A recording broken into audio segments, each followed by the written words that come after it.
Can everybody hear me in the room? Okay. All right, great. Good morning. Welcome. So glad you're here. We may have expect, kind of based on our signups, we may have. So welcome. I'm going to start just with a brief introduction. I am Donna Broadbent. I'm the Division Director here at Family Youth.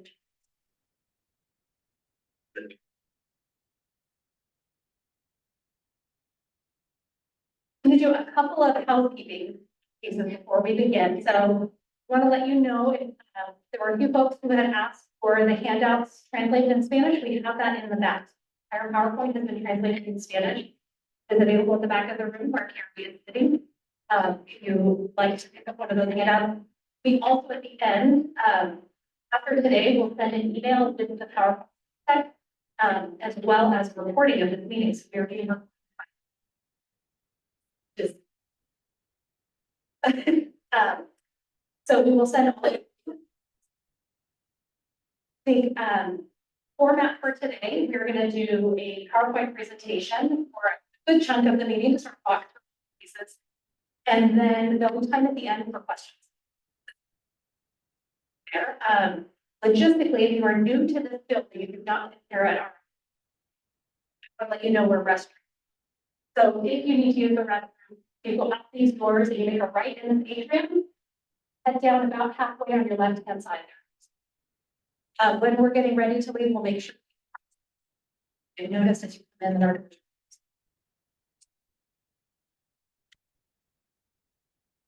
With that, I'm going to start. So we're going to start. I know I introduced myself there, so that is who I am. What I acknowledge is that help. I'm standing here today, but our team behind us, both with this day, but also with our CSA team. Our Cromwell, Brown Downey, Terry, Darnella, who you'll hear later, Dominic Gata, Chippy, and that's Sabrina John, Justine, and Amanda. And then I want to just acknowledge, oh, that is a large list. There are more. And so I'm not necessarily going to go through everybody by name, but I want to acknowledge that a lot of people came together both for this process and also. I want to thank Carrie and Colleen, who have done all of our setup so that this meeting can be recorded, which I think is really helpful. And then we have Ned Easter Dawson's team out from Valley and Children's Center doing child care. So for those of you with children coming with me today, they are here on site providing child care. And then I have not seen, looking to see it. Oh, there you are. Thank you. So I wanted to just introduce you, Rebecca. So Rebecca is our CSS state. She traveled here this morning. Thank you for being here. Presentation this morning.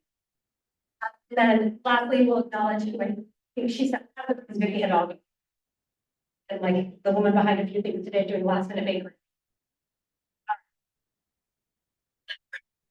Probation. My name is also on there. Deputy Chief of Adult Juvenile Services.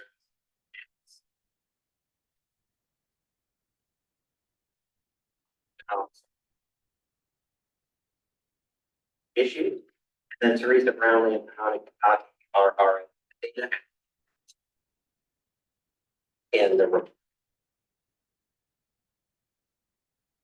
All right, so we're going to talk a little bit about the goals for this morning's meeting. So we'll not read. I'll not do that, but what I will say is, you know, our biggest goals for today are to talk about the CSA findings. What did we hear? What did we learn? And then to talk about how we took what we heard and learned and then translated that into our system.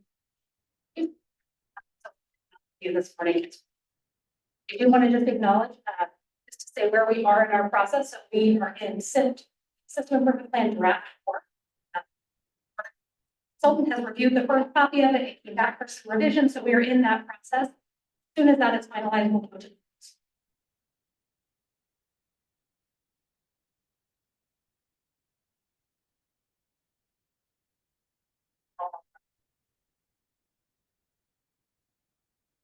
talking about today, and like a lot of the things that FYC knew, there's a legislative basis to this process. AB 636 established the process in around 2001. Um, CSA, we may say that term a lot today. County self-assessment, system improvement plan, we may say SIP a lot today. Those are common terms. And many of you guys in the room and many others helped with this process. We kicked off this process in April with a very large scale stakeholder meeting that involved presentations and focus groups and a lot of input from people involved in the system. We went deeper as we moved forward. We moved into in-depth focus groups that were topic driven. A lot of people that participated in the stakeholder meeting and we went wider than that as well. The peer review process, this involves social workers and probation officers doing a deeper case level dive into an array of cases, and actual issues that come up. And there's a lot of feedback provided in that process. And Rebecca can tell you, we don't always hit our due dates, but those were our target due dates for the CSA and SIP. And maybe we'll miss the SIP due date too, but at the end of the day, Rebecca will make sure we get it.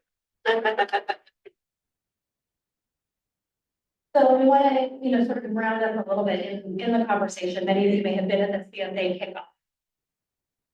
Not maybe you weren't, but you may have been at that. You may have been in a focus group. You may have had some other involvement. I think we really want to acknowledge your voices. This process, I hope that as you look up there, you see yourself or in there as we cannot do this. A lot this morning as I was getting ready. Shift in child welfare being probably one of the greatest shifts that has happened in my career. Started 20 years ago. We didn't do it. And we were missing it. And so it is actually one of the greatest things that we've done is really sad. It's the work of is all of us together. As I look out at you today, and we're here, you want to support families and children, and it's a shared vision that we have.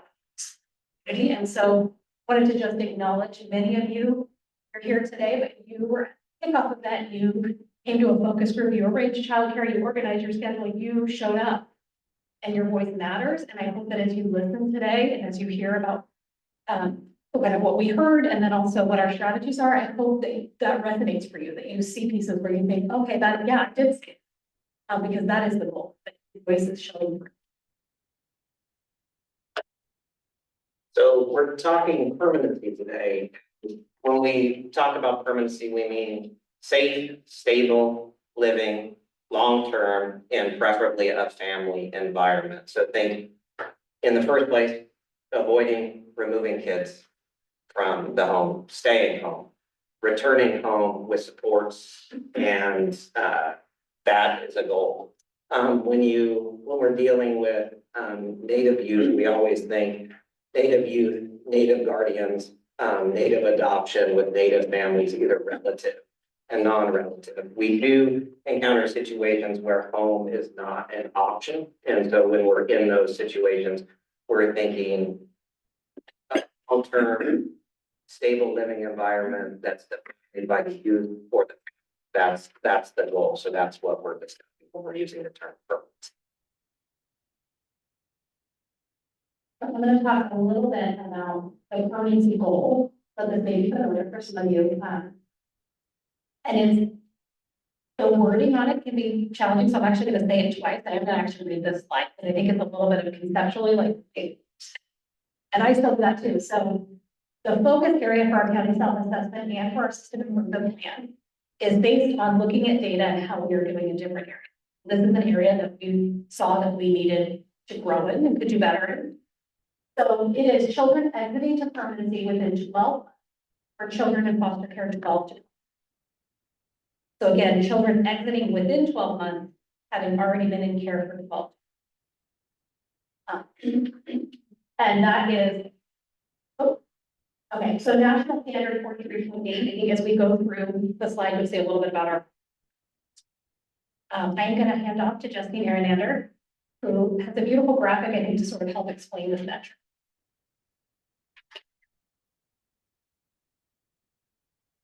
Okay, hi everybody. So, So as Donna mentioned about, a little bit wordy, I'm gonna try to walk us through a hypothetical example. Just to, for anyone who is a visual learner, that's the idea here. So, P2 permanency in 12 months for children in care, well, 23 months. So the first thing, to look at here is the kind of this red line. Dark, but right through the middle there. And so that is, what we're gonna call the target, the first day of the target year. So this timeline up at the top is covering a 3-year period, so 2020 through 2023.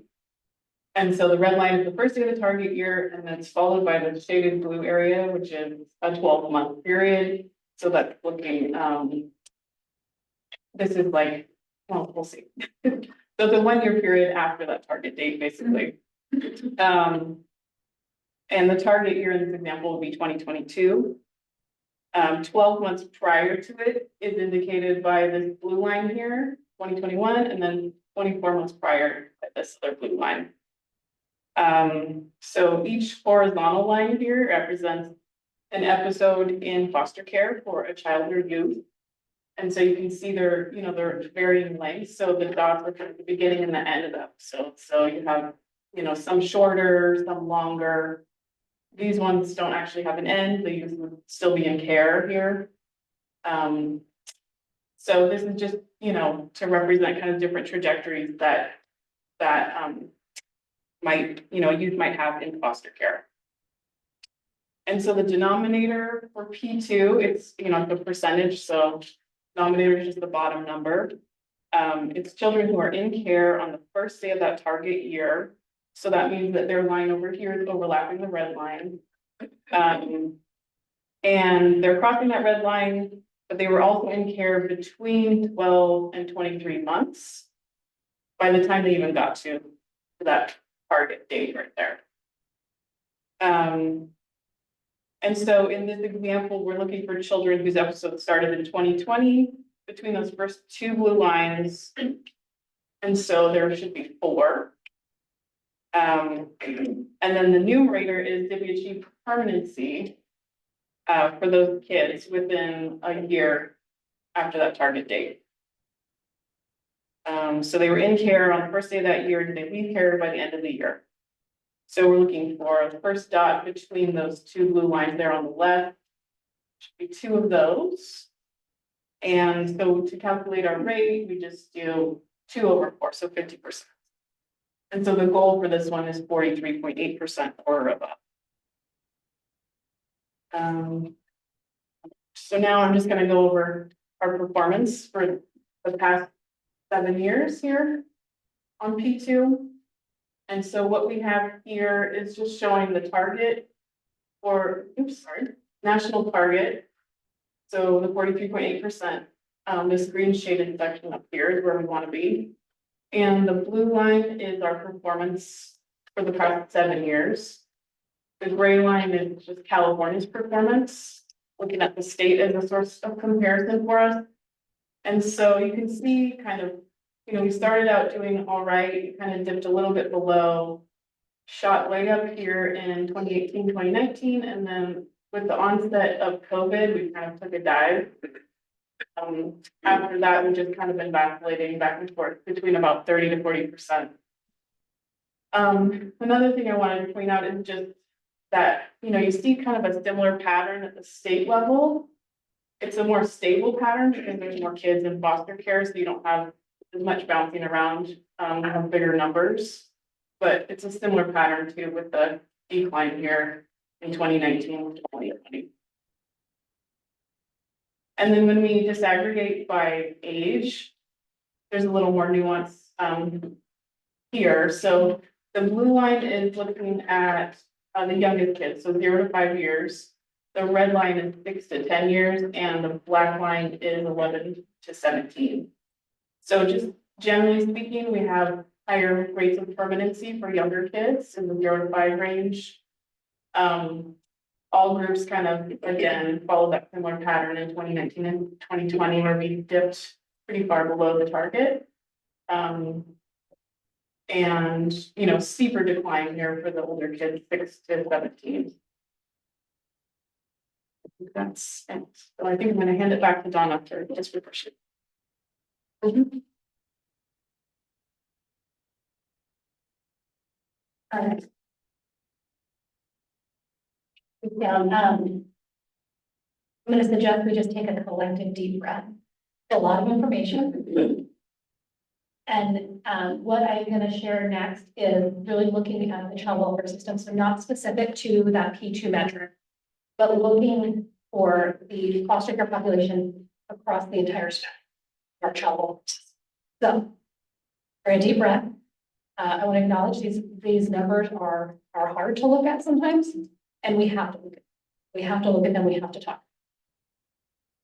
So, I'm going to walk you through a little bit on this slide. This is sort of explain. So, you are going to see this is ethnicity and path through the child welfare system. For those of you who are at the CSA, the slide may look familiar at our kickoff event. It has been updated for 2023. On the farthest left-hand side of this slide, you will see the population disaggregated.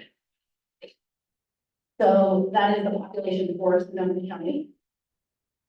And then as we move through, you will see the population on the farthest left and allegations. So those are allegations of child abuse that came to the child system. The next line, investigations, are of those allegations that came, how many did we go out on? What did we investigate? Of those that were investigated, we're going to move to the next column, substantiation, which means was it found to be true? Was that allegation of abuse and neglect found to be true in the process of the investigation? Next column is entry, so children who entered foster care. And then the last slide is children who were in care. Again, 2023. So I'm going to pause and say we should take another deep breath.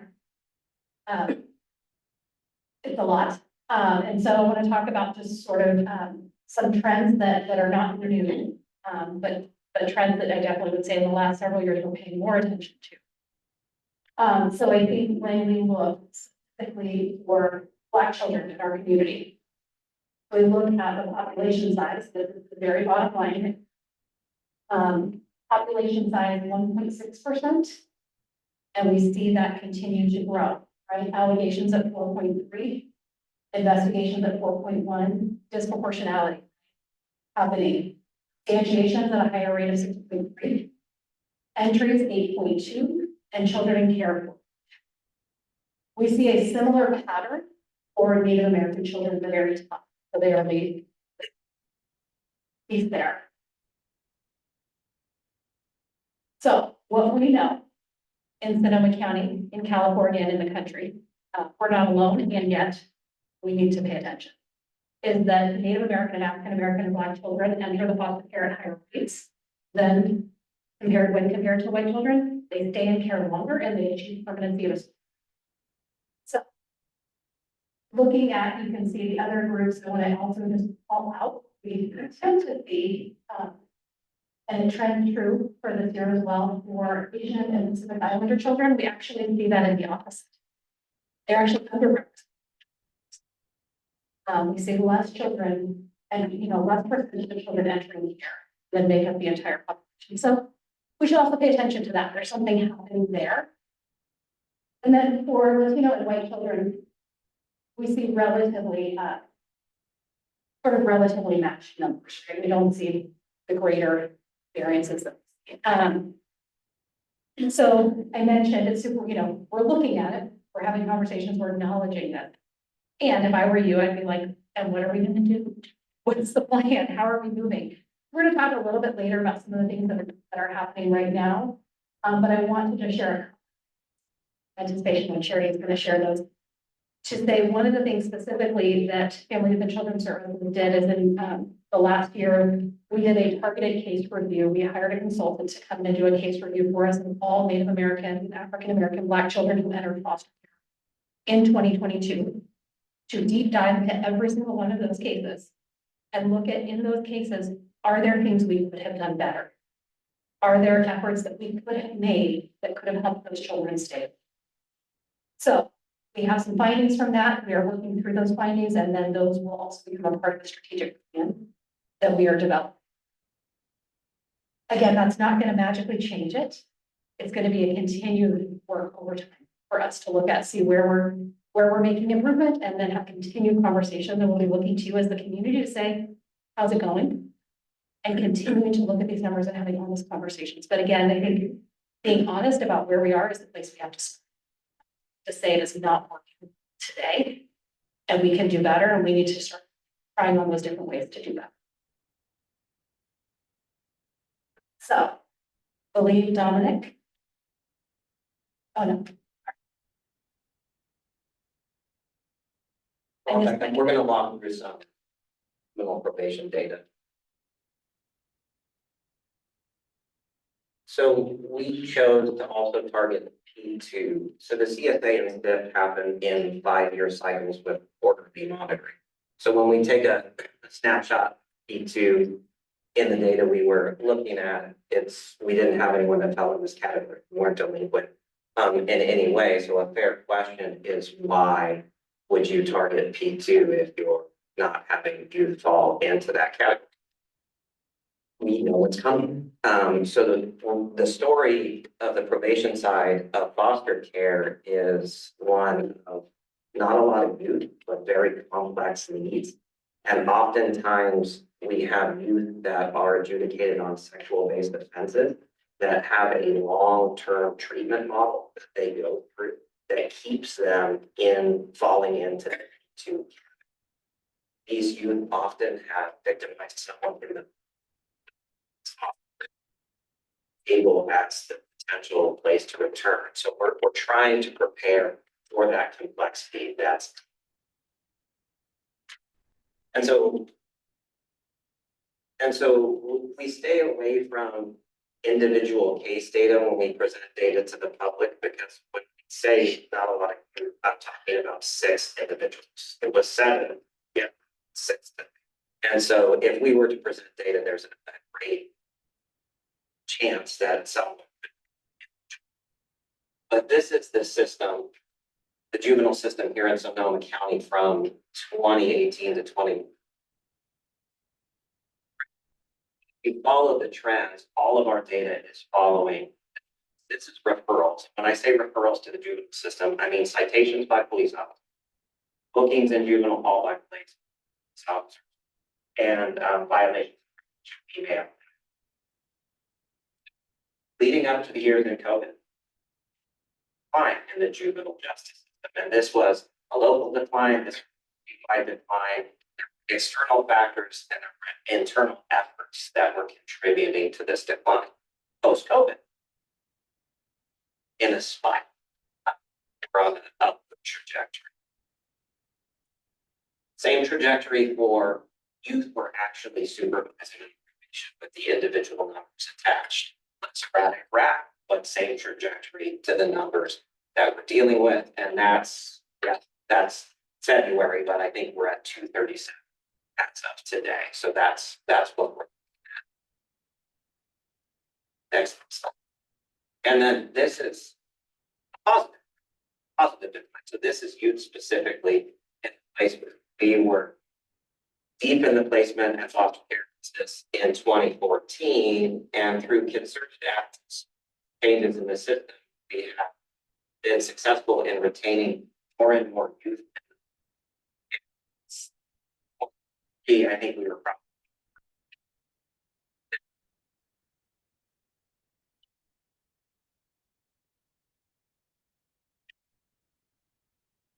They head on to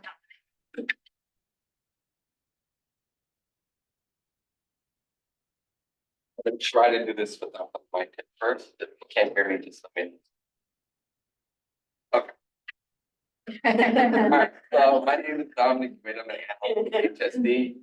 I'm gonna walk us through a demographic county. This data came from the American Community Survey that's administered by the census. It's not actual census data, but it's data that gets collected by the Census Department.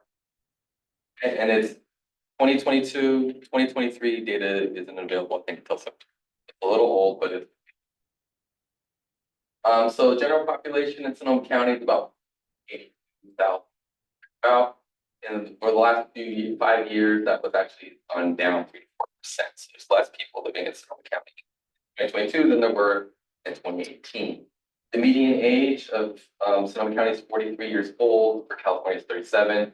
And just to put something, depending on the groups, the median age of people who are identified as white only was 52, with the Latino community is actually 30. So you have older white population and younger Latino population. Language, 73% of the county said they speak English only, and then 21% speak Spanish only.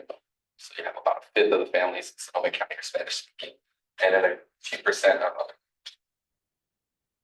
I'm gonna try to walk us through this table. This is the racial breakdown of the county. The first table here, this is households that identify as like white or black alone. So for the county, and or white alone, Native American Indian percent, and then right here, the two more races that break this down as to combination of races. You'll see that some of these groups get a little bit thick. I'd say 61% of counties went alone, and so African American 1.6% and American Indian 1.2%. But if you account for the two or more races, you'll see that there's 3.2% of the county have some kind of African American heritage, and 4% have American Indian heritage. So when you look at data, you got to be careful to see what you're actually looking at. Now, if you add these all up, it's higher than 100%. But I'm just kind of showing this is alone, and this is like if you just have like, so 76% of the county identify having some kind of white.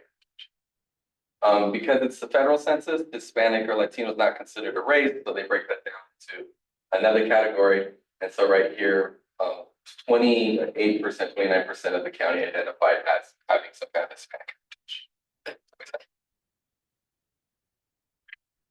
And then for the child population, this is slightly different than what Donna had played, came from a different source. But just to point out again, go here again, 61% identified as white alone in the county. If you look at children, it's actually 42% children are white alone. And then there's actually, according to this data, slightly more Hispanic children in the county than white children.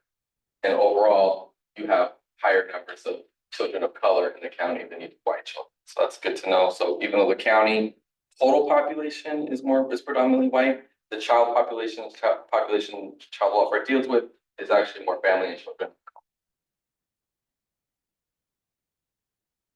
Median income was $96,000 a year. That's up almost third in the last 5 years. However, if you look at the median income of Black, Native American, Latino families, they're right around $75,000.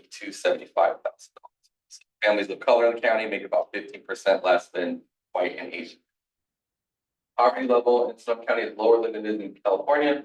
Poverty level is kind of tricky because just income in the county is a little bit higher, doesn't count cost of living. So I wouldn't necessarily think that we're doing better as far as that. But again, Native American, Latino, Black children have higher poverty than their white counterparts. And then housing costs and rent have both gone up about a third. Median house, $702,000 a year, and rent almost $2,000 a year. I think that's. Now I don't know if it's gone down in the last. All right. These next two tables are child welfare table. It's a lot. I'm gonna kind of point you to the main thing. All right. So this is all the basically I would say allegations. So I'm thinking calls. So we get a call on a child with an allegation of abuse and neglect that we take, and it's broken down by gender, age, race, and types.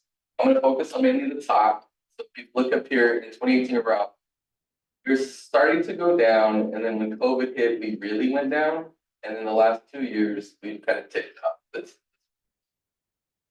So just again, when COVID hit, the number of calls we got from kids went down, which makes sense. A big portion of our calls are from children in school.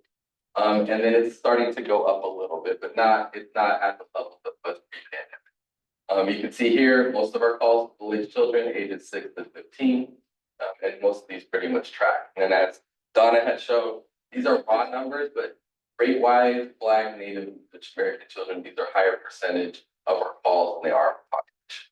These M's, if the numbers 11 or under, we have to mask it, so that's why you can see. This is children that we say had a substantiated allegation of abuse or neglect. Substantiation is, we said the abuse or neglect occurred. This metric's a little, it's tough to equate this to child abuse because we use inconclusive a lot, even we'll do some intervention. So, but this is the metric that the state and that Berkeley uses. So I am showing it. Same thing. Now, if you look here, substantiation started to go down during COVID, and they've actually kept going down. So even though our call rate has gone up, the amount of substantiation we have actually has been continuing to go down. Some of that is practice, like what the level that we are substantiating, you might have it.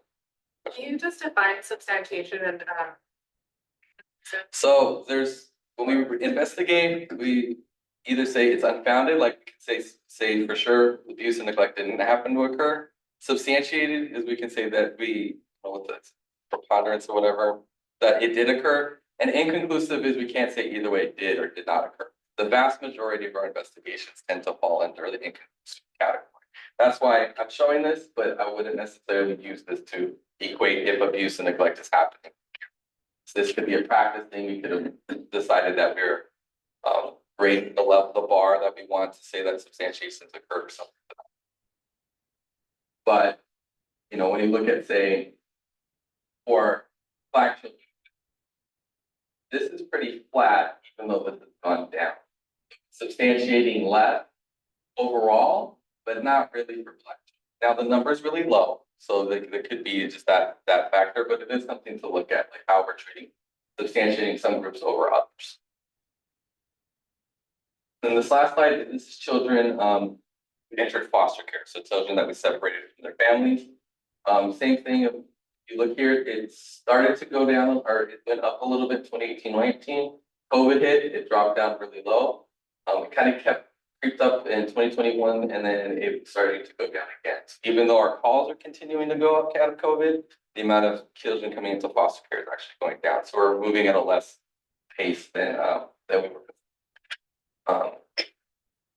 And so like right here, here's this is the children under 1 and 1 to 2 years. It's the big drop in removals of 21 to 12 as a percentage. So what we're doing with young children and babies is something that we're doing practice, probably doing a little bit differently. These are math, teens dependent. This one I think is a little bit flat. And then these are math, but I would say that part of the reason in the disproportionality data Donna showed, you see the increase in Black and Native American children that were removed. Part of that is just the number of children we removed went down, but Black and Native children didn't. So we didn't take more Black and Native children, but we didn't take less than we did, say, white and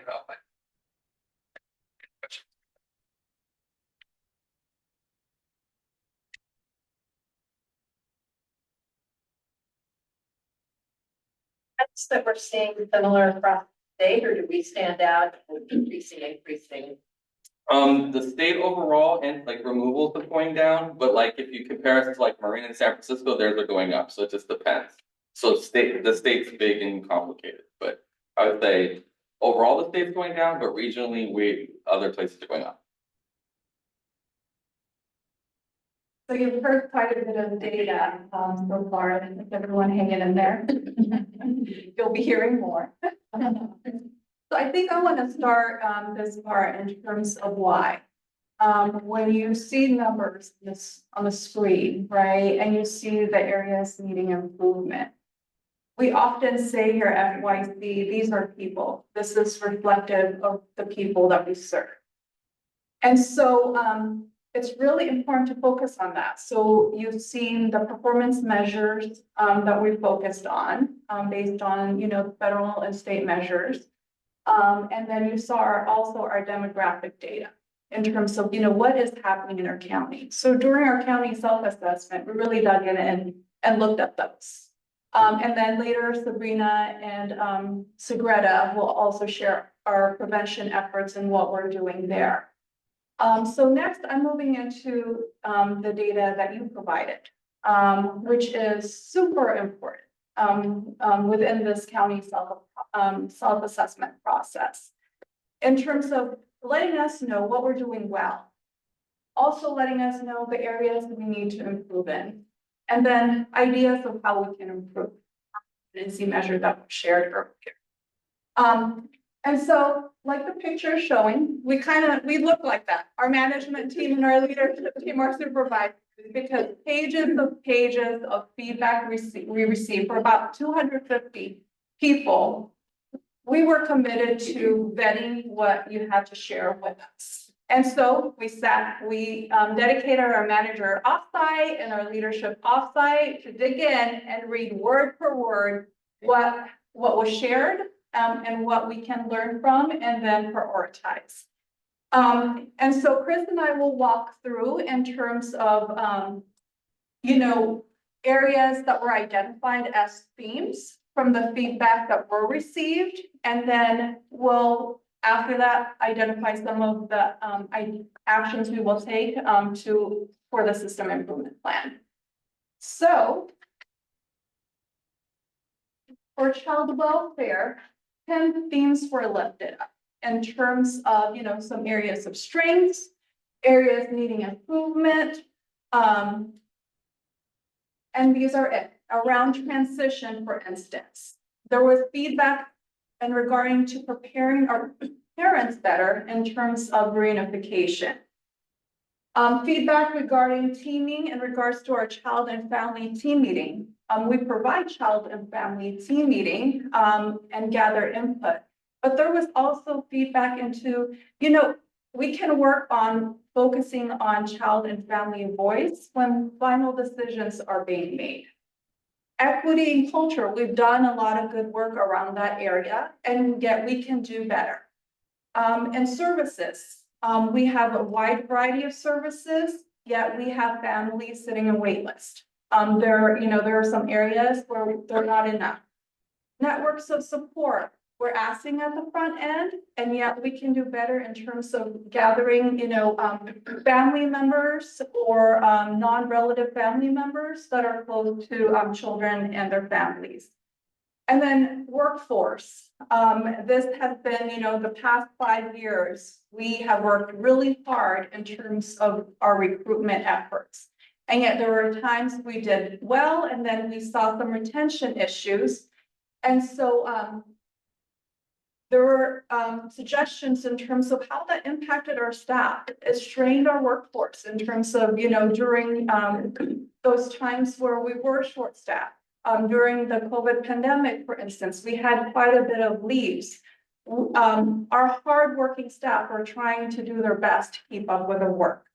Concurrent planning, so those of you who don't know what concurrent planning is, it's an alternative plan. So our primary goal is to keep children home. If that's not possible, we try to search for relatives to have those children be placed with relatives. And then we offer family reunification if need be. And so the alternate plan, we always want to make sure in case family reunification does not come to fruition, that we want to make sure that we have family members in place, and then we have another plan, so such as a guardianship or adoptions. And so the others around placement. So, we have an incredible caregiver supporting our children who come into care, who are working with our parents to support them as well, and yet we need more placements. We need to do better in terms of transitions with our visits. And then we need to provide more support to our caregivers as well. And then in regards to engagement, this is really about providing prevention services. So there are going to be some areas out of these buckets that I've mentioned that I'm going to drill down. And the reason is this will be part of our system improvement plan. So you can have a detailed information as to why. And so some of the strengths, holding a mic and then moving the slide. Okay, so we have a wide array of services. We have an awesome contracts team and dedicated service providers supporting our children and families. And so, including services for our autistic youth, our kinship support, we provide financial services, substance use, treatment, and so on. And the area needing improvement is really a request for better collaboration, with our behavioral health department, with our substance use disorder providers, and with our CBOs as well. And then, as I mentioned, we have families who are waiting to receive services and they're wait listed. And then lack of service providers who speak Spanish. And then lack of county approved contracted service providers for travel services.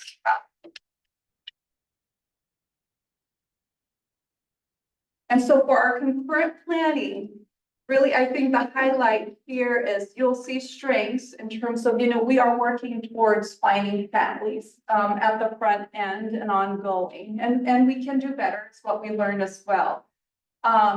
In terms of really tracking from the very beginning, who is important to this child's life? Is the area needing improvement? And then the concurrent planning piece, some confusion in terms of what that process looks like for our agency. And then again, for area needing improvement, not enough individualized responses to tribal staff.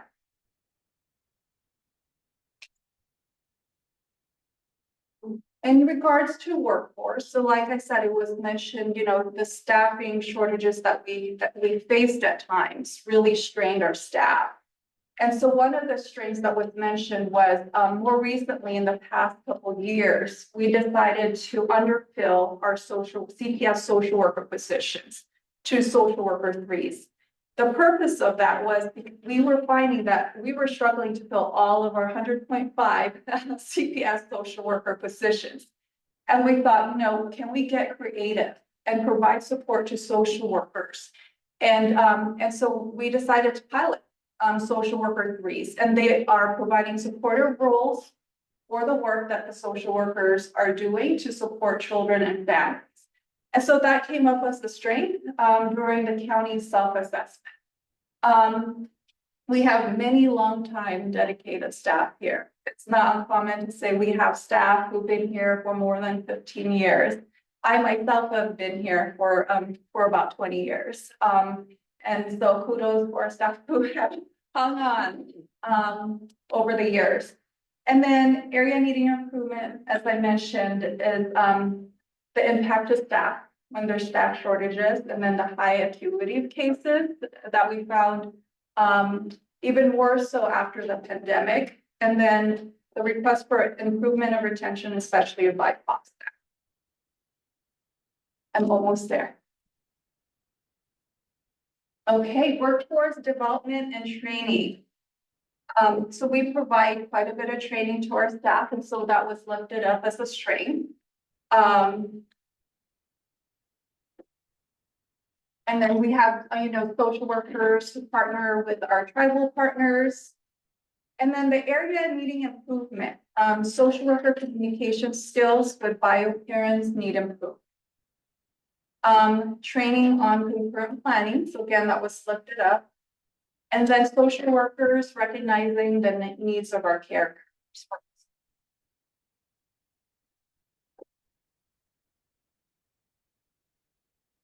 And then equitable practice and services. So we have an ICWA roundtable where we meet with our ICWA partners to talk about some areas, that we need to work on. We provide anti-bias trainings. We've been doing so for the past 4 years, at least annually for Family, Youth, and Children's Services. And then our Human Services Department overall is providing quite a bit of DIB work as training as well. Youth being asked about their pronouns and social workers being supportive of our LGBTQIA plus youth as well. And then our workforce here at Family, Youth, and Children's Services becoming more diverse, or the strengths that were mentioned in regards to equitable practice and services.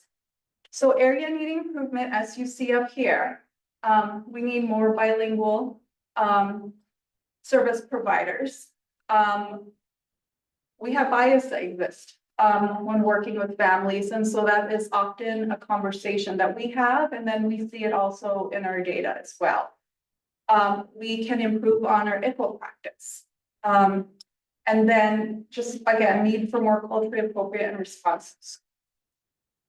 And so I will pass it on to Chris to talk about some highlights in terms of the findings from relating to probation.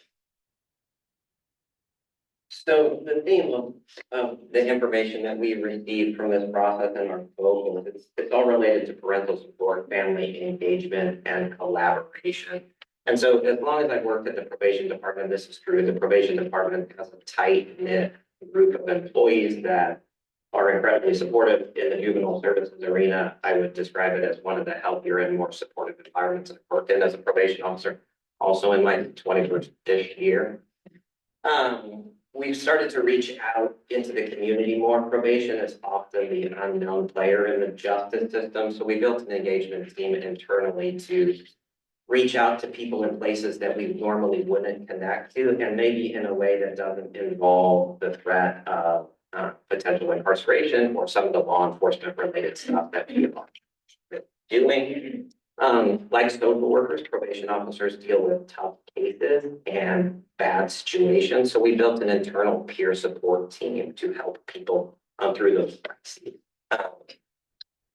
Areas needing improvement. I think communication is a constant struggle on multiple fronts. Families often don't know exactly what services are available to them or how to access those services. So we've kicked around the idea of lived experience peer-based navigators to potentially help with that. Perhaps we'll go back down that road.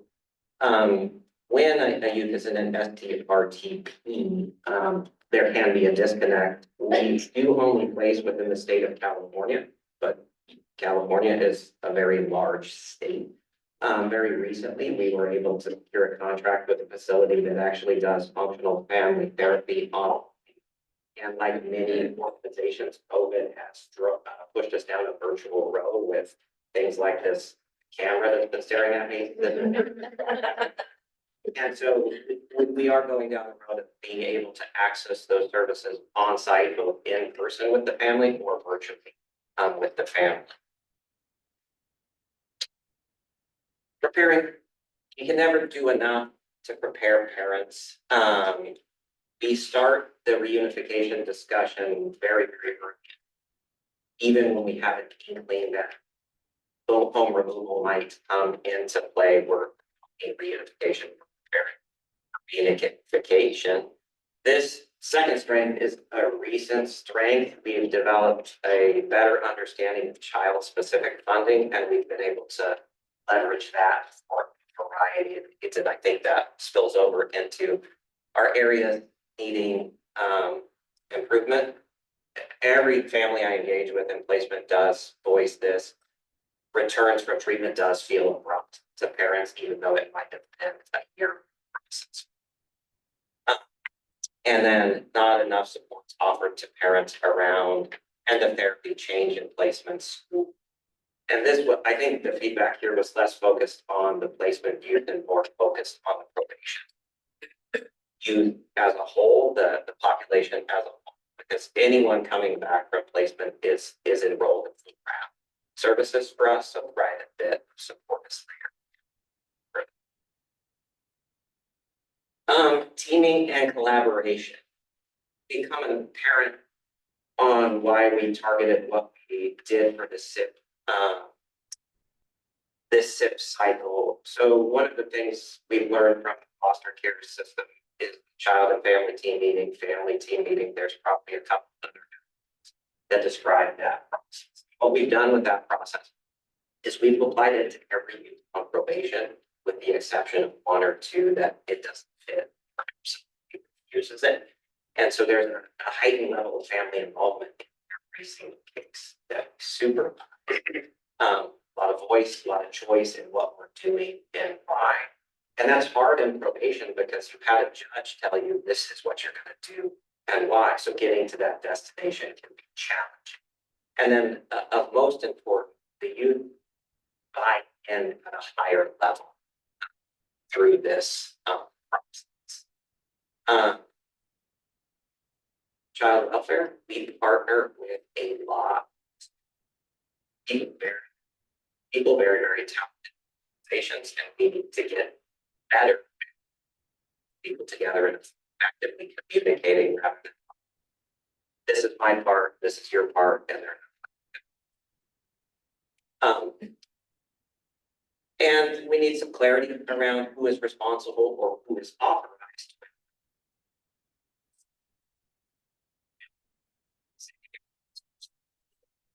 Why everyone relying on this. So we do have techniques. So the system improvement plan, get into what we identified as our strategies for the next 5 years. So how we prioritized, imagine a room full of chart paper with all the information that you shared, and we have heard all the quantitative data and so on. And so our leadership team downloaded in terms of these were the things that continually were lifted up that we should prioritize for the next 5 years. And so the first, and so these are improving social worker series retention. Develop a clear concurrent planning process that would support timely achievement of the permanency goal while maintaining the child support connections. Enhance the availability of services to parents receiving family reunification services. And as Donna mentioned, we are still continuing to finalize our strategies. And so I'm going to walk us through in terms of some action steps that we will work on the next 3 to 5 years.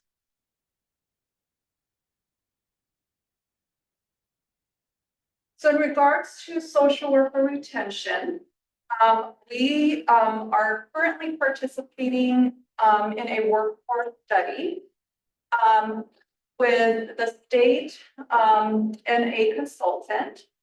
And that person is really helping us identify in terms of what additional support can we provide to social workers to help them focus on that client engagement versus administrative tasks. And so they did the initial assessment about a month ago, or maybe 2 months ago. Time flies by.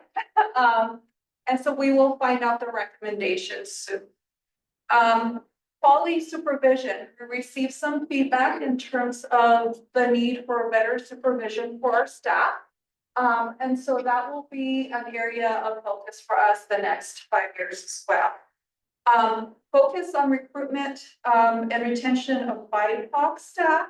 And so we are thinking for this action step, we will reach out to our local colleges, including the Santa Rosa Junior College, to engage them in conversation in terms of, how do you become a social worker at Family, Youth, and Children's Services, and hoping to expand our diversity within our agency.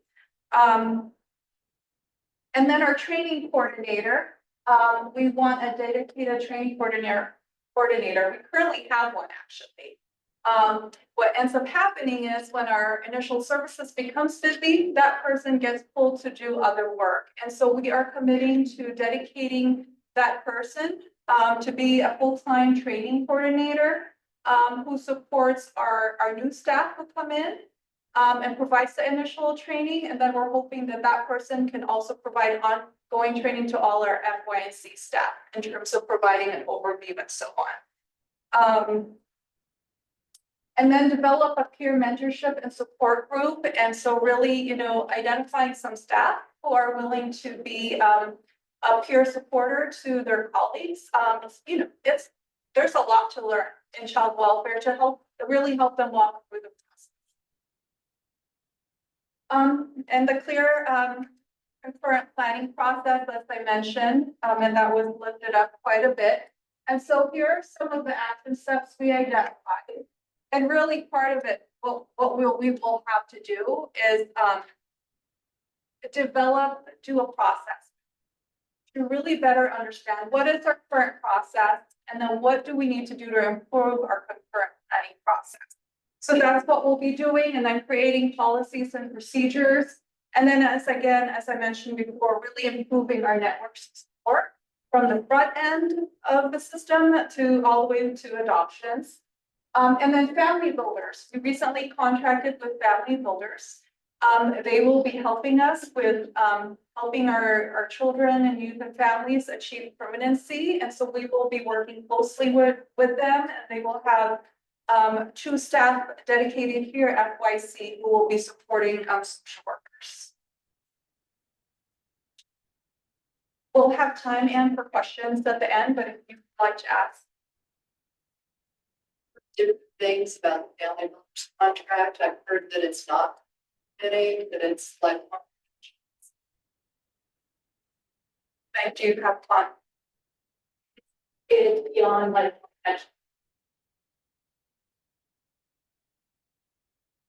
So are we contracting? Yeah.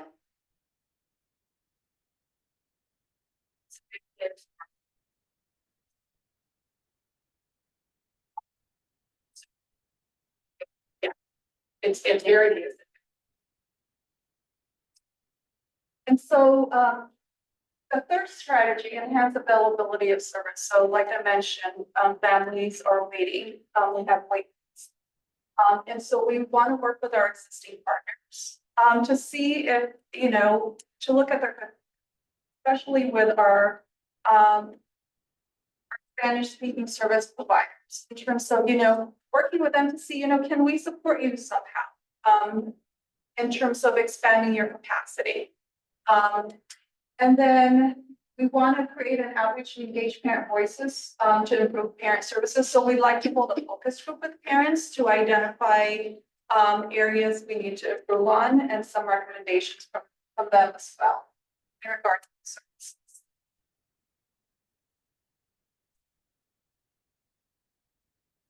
So because we've applied this child and family team meeting model to the entire population, we've had great success in retaining youth in the home. Our focus is going to be on improving staff, caregiver, and provider training. We're going to be specifically focused on staff training, and we're fortunate in juvenile probation. There's essentially 5 of us that are either fully or partially focused on the foster care youth. So 5 staff working on 6 youth. You can saturate youth with time and attention. One of the things that COVID damaged for us was the quality of training that we were participating in. The world was slow to adapt to virtual trainings. Everyone didn't want to sit in rooms like this and train together. And so the quality was lost during those years. And it started to get better towards the end. People started to get with the program, but in particular, during the peer review process, the UC Davis Continuing Education Cooperative, I think that we both have used in the past, we're going to strike a return to partnering with them. And this group of 5 people that I mentioned are going to be thoughtful and sit down. Okay, we're going to go for the who, the what, and the why. We're targeting certain trainings, execute those trainings, and then put a debrief and implementation process in. Like, okay, this is what we learned at this training, and this is what we're going to do with it. Why? And this is who the audience, the wider audience, might need to be for participation in this training, so we can support that whole of probation approach to using child and family team meetings.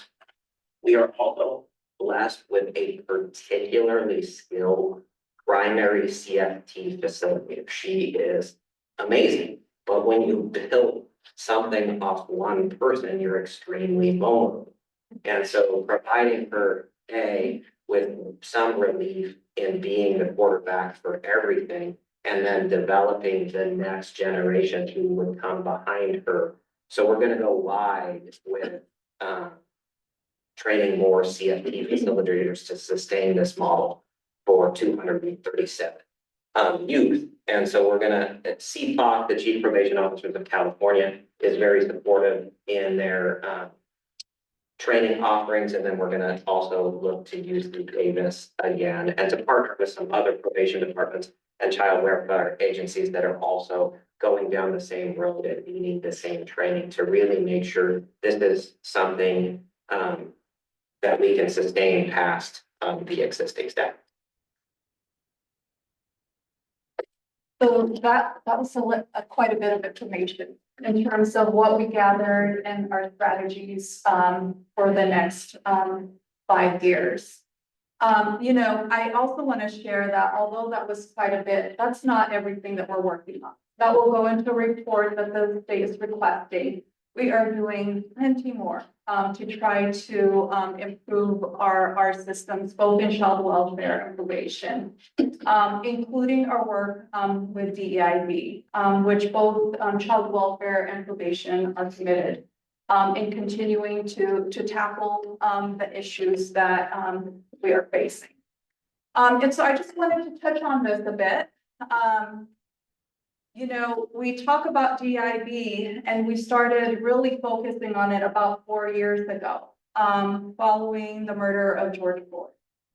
Unfortunately, it took that for us and our nation to go forward and say, you know what, we really need to do something about this. And this is an area that we are committed to tackling, including the disproportionality data that Donna has shared with you. So I want to start there in terms of our work with disproportionality. About 4 years ago, we started to work with our community to talk about prevention and to create our prevention plan. Some of you may have been part of those meetings early on, Families First Prevention Services Act. And we said, you know what? In order to create a prevention plan, we need our community.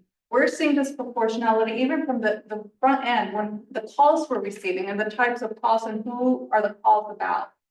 And so we started to invite our community partners to be part of those meetings and those planning meetings. And we started from who we knew.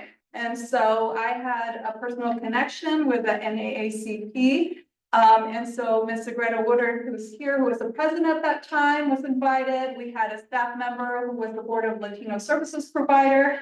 And I said, can you bring out some people there? And then we looked at our community partners and asked them, who do you think we should invite?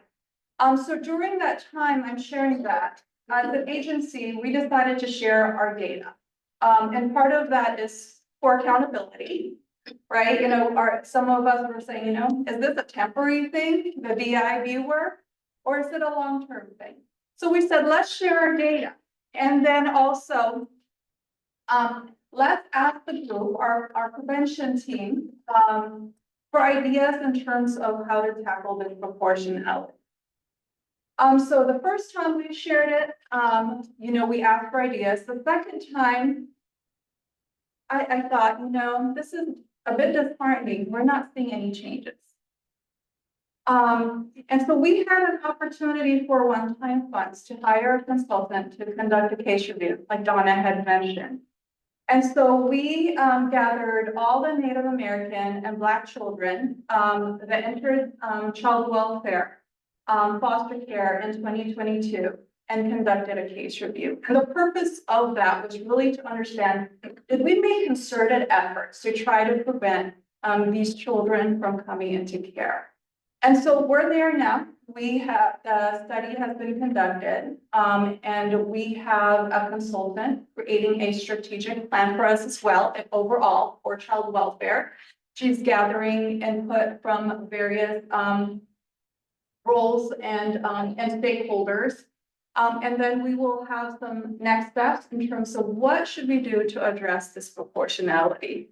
So other things that we're doing at Family, Youth, and Children's Services, we have a Race and Equity Steering Committee who meets monthly. And that group is a dedicated group. This is a group who participates beyond the regular work, who helps create some strategies to address some of the issues we're facing, and then helping implement some action steps as well. We participated, as I mentioned, in terms of annual training for our staff, and then more recently focused with our leadership to participate in ICWA training. And so this next coming year, we will ask our staff to get an update and an overview of AQUA training as well that we participated in. So I think this would be a good time to pass and to talk about prevention, Sabrina, if that's okay. Yes.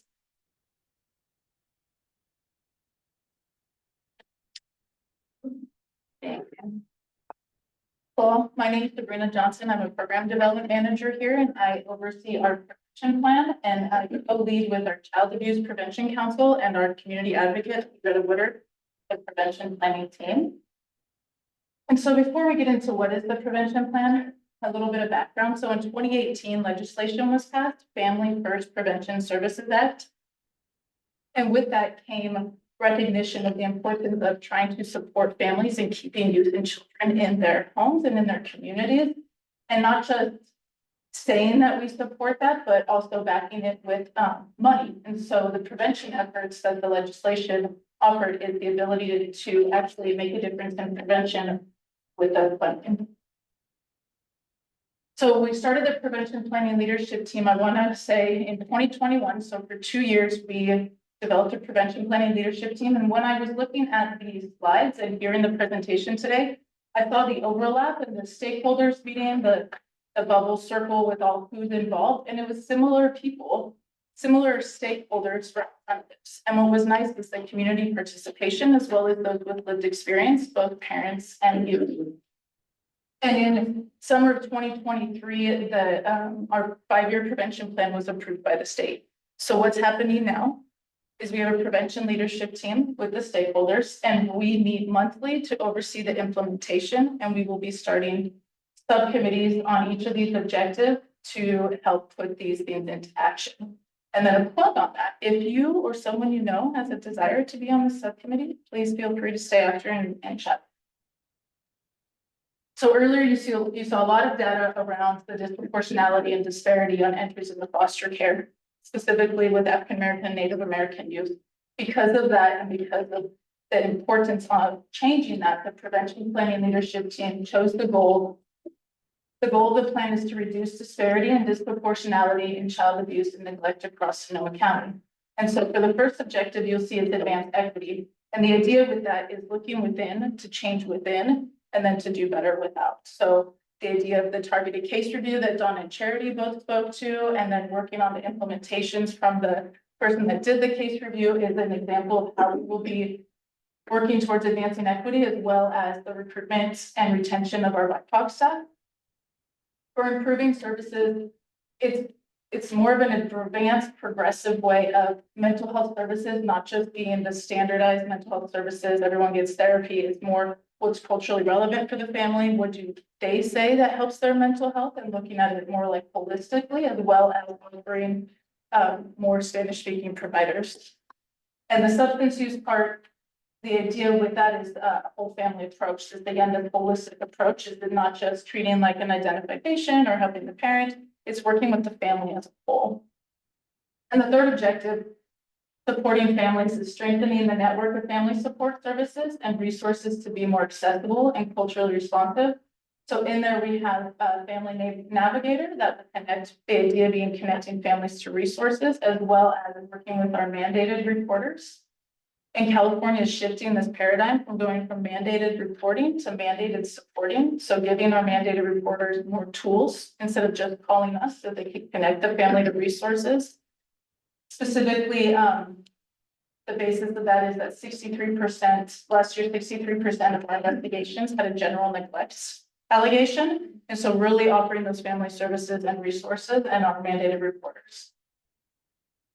So for the next couple of years, we're working on the 5-year prevention plan. If you'd like to join the subcommittee, please see me afterwards, or if you think of someone that might be interested in so, please do so.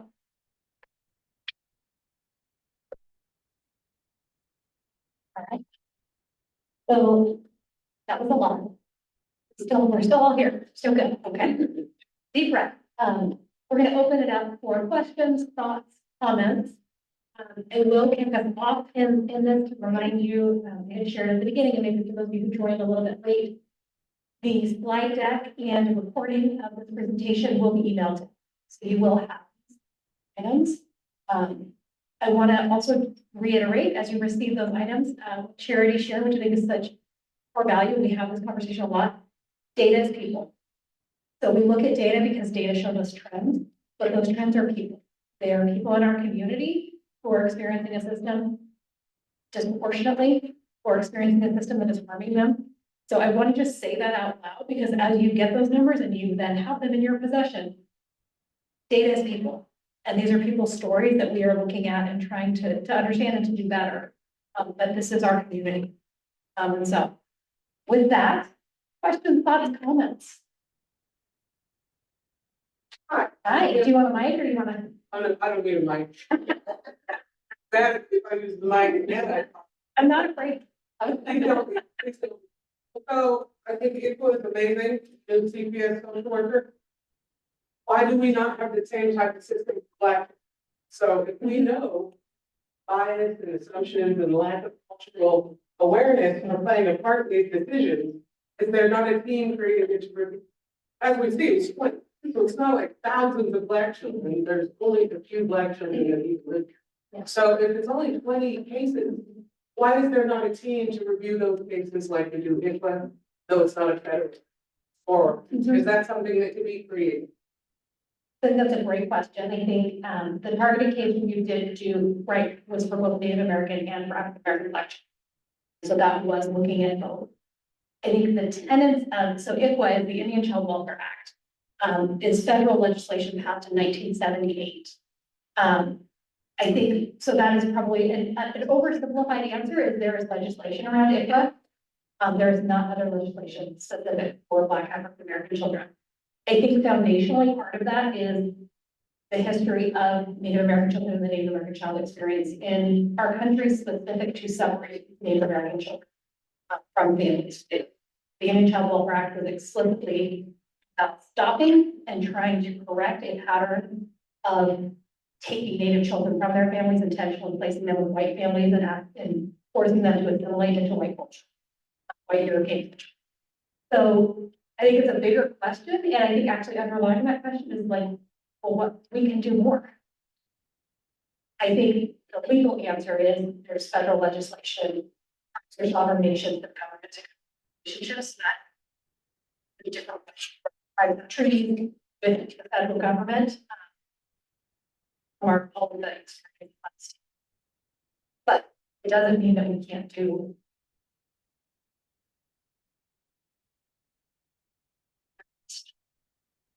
That was a good one. You kicked us off well. So I'm gonna go to Anne and then I'll come to you, Mark.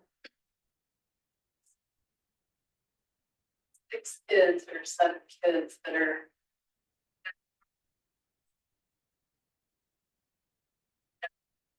No, these are you.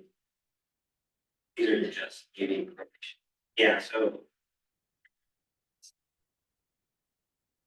Okay. The delinquencies. That allows us to leverage everything. And constantly.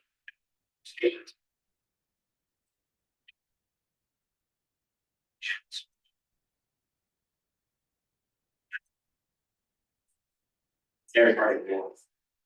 Great, I appreciate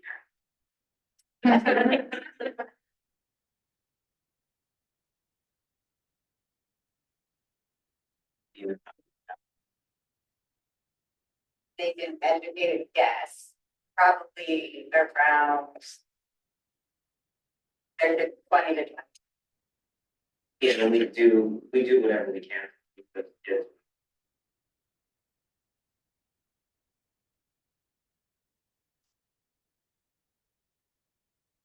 Well, you guys took my question, how many full status we share, but in thinking about that,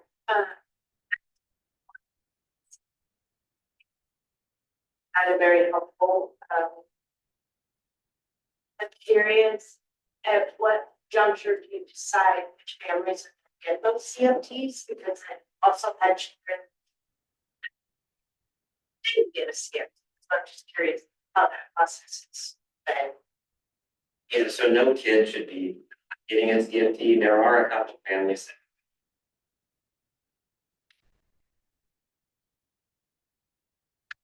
one of the areas we need to really good. We should be having additional CFTs every assessment. We should be better at all CFTs specific. Yes. So right now, my focus is making sure we get the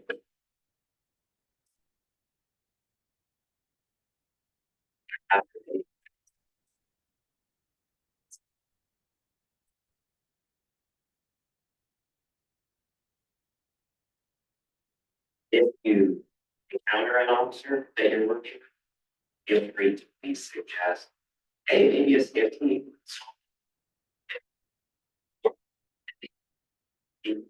CFT. Individual steps county. So if probation is the lead agency, we would hope social worker would be invited to our CFT. And the same thing, if the child welfare agency is the lead agency, we want that probation officer to your CFT. I was going to clarify that, so. And effort to not date, we are not CFT, but we would like our probation officers to make every effort to get CFT. So that might be it. The game status topic. Yeah, they're not into the attendant. Revealing actively was.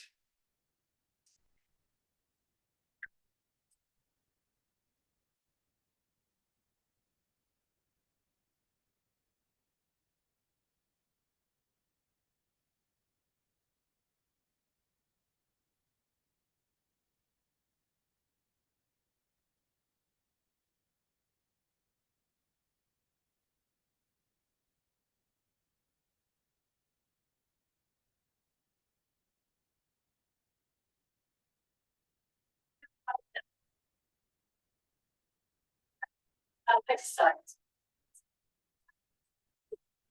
And, well, you know, and it's and wrap. Review. And I Thursday. And so appreciative amount of preventative efforts, in between our agency and behavioral health there to really try and prevent kids from into care, whether that's through the 600 system or the system. And then also, if they do have to come into care, how can we get them out or get them in appropriate placement as quickly as possible? So those relationships that really benefit some of our highest needs youth to all of our kids the best, and these youth are some of those that really don't have this speaks that a little bit. It's the relationship piece and our community members are.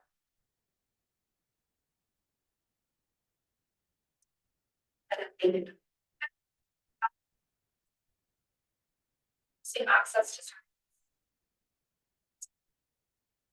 I'm just wondering if.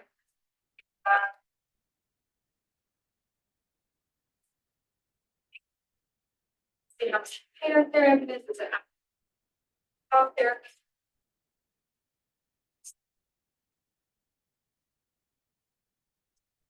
So we've tried to tackle this before, have been maybe the last 5 years, have had work groups to increase our bicultural Spanish speaking service providers. And so we did increase. We met our target actually in the last system improvement plan and found that our target was short. And so we will continue to do that. One of the ways we did it last time is to providers out in the community, and we were able to increase in that way, and then we have to do.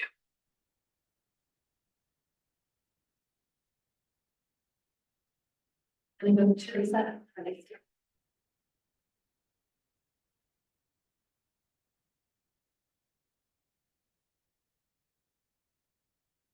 Measurement to understand the student measure.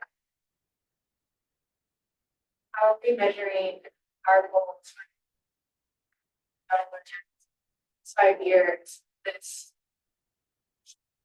on that area is successful, but are we better? That's a great question. You just stand here.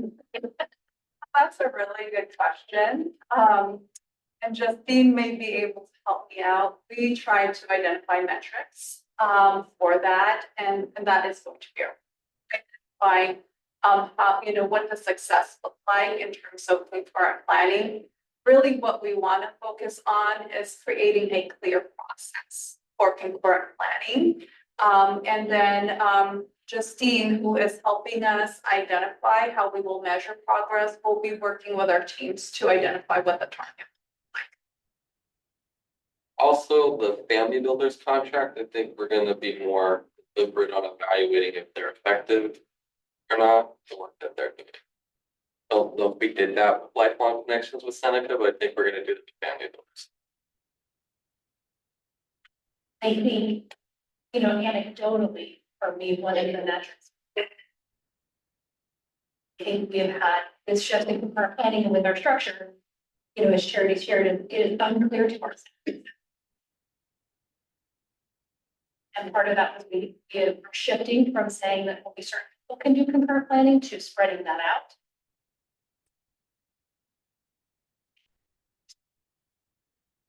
And I think you had your hand up. I was just going to, Charity said about our, piece from the therapist. For our bilingual therapist,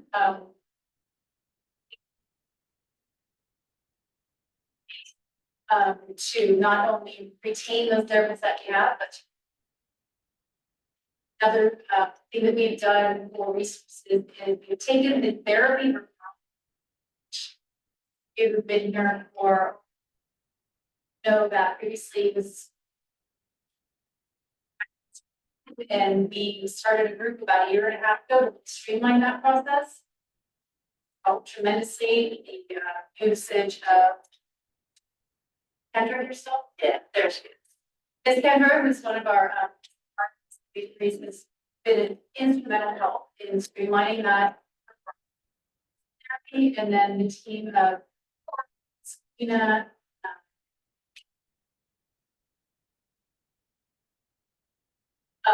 really streamlining that process for patients and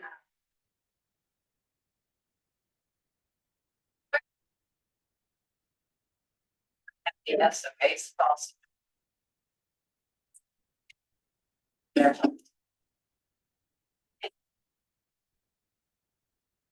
There are questions?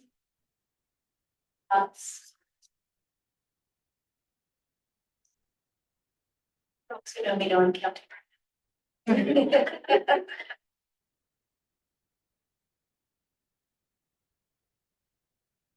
Not, thank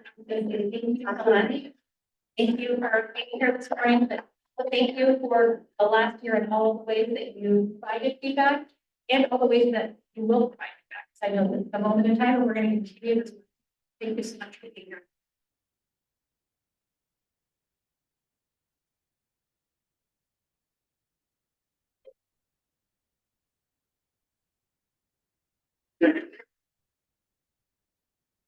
I hope that it is all